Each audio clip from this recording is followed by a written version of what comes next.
American history moves as a continuous chain of crises, where the resolution of one conflict serves as the direct spark for the next. Long before European ships crossed the Atlantic, North America was governed by complex Native American societies. The arrival of European explorers triggered immediate devastation through foreign diseases and the aggressive seizure of land. To extract wealth from this unfamiliar wilderness, the colonists turned to human exploitation. In 1619, English privateers brought the first captive Africans to Virginia, establishing a foundational system of forced labor and racial hierarchy. This initial scramble for survival built a society centered on territorial expansion and brutal conflict, setting the parameters for every crisis that would follow. In 1763, the British Empire successfully secured dominance over North America by winning the French and Indian War. However, this victory left the empire with a crippling financial debt.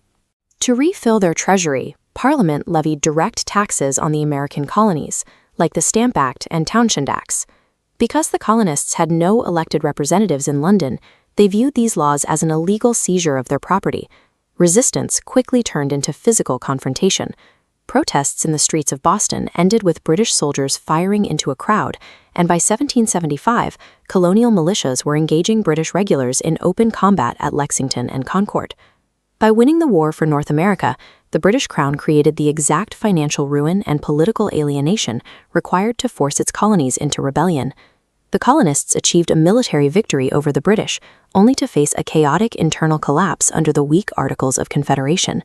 To prevent the Republic from splintering, delegates drafted a constitution dividing federal authority across 3 branches to prevent the return of tyranny. Yet this equilibrium deliberately ignored the moral contradiction of slavery. To secure the Union, the final document left the institution intact. These compromises saved the Republic from immediate failure, but they ensured that an unavoidable ideological fracture would eventually tear the nation apart. The United States began an aggressive push for geographic expansion, fueled by the Louisiana Purchase and the belief in manifest destiny. This expansion required a staggering human cost.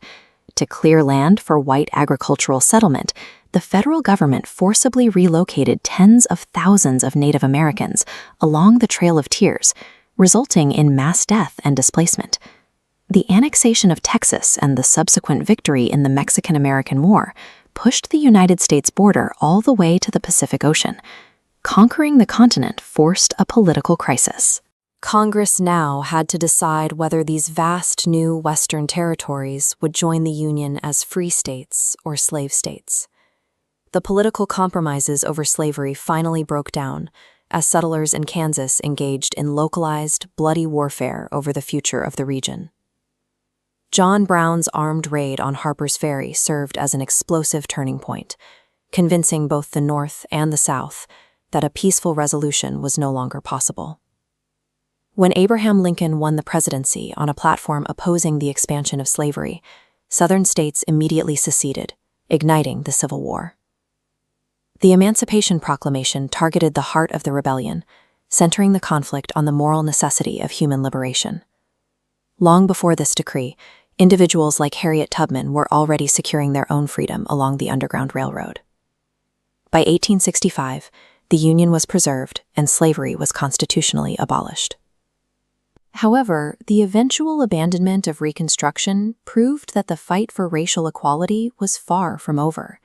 The end of the war triggered an era of hyper-industrialization. Infrastructure projects, like the Transcontinental Railroad, physically connected the fractured nation from coast to coast. This period generated enormous wealth, allowing a handful of corporate elites to build monopolies that dictated the American economy.